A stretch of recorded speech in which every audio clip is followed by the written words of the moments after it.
Hi, this is Jacob Anderson, and I wanted to do a quick little video showing some variations of the idler shaft for the Shopsmith Mark V headstocks between 1953 and current Mark Vs that are being sold.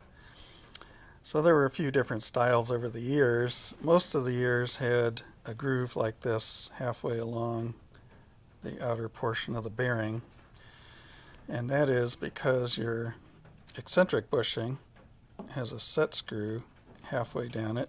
The set screw is pointed and needs to fit into this groove to keep the idler from being pushed out from force. The early greenies didn't have this though. They used a bracket that held the back of the idler shaft from being pushed out. So after just a few years they figured out to put the set screw in here. And then more recently they did away with the set screw and they have a small bolt in the edge of the eccentric with washers that extend over the race of the bearing to keep it from being pushed out. So if you have this style of eccentric, you want to make sure you get an idler that has that groove. They did make a mistake and start getting them made this way with no grooves at all. So that's, I think, why they had to go with the new style with the little bolt and washer back here. And then even more recently, in the early 2000s, they went to this double bearing type of idler, and they fail very quickly, sometimes just in 1 to 3 years. I replaced a lot of them that new. So if you have this style, replace it with this. These that have extra grooves, that doesn't matter, but the center groove is what's important. And of course you need a good key. This one still has a key on it. And then there's a couple of clips that go into these two grooves here, so you'll need those to hold your back half of your control shiv on.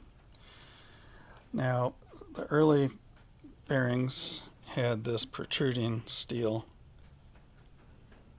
race cover, grease cover, and then they went more to the rubber style, sealed.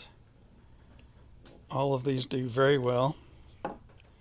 Lots of grease, lots of life in these. This new one, like I say, is a problem.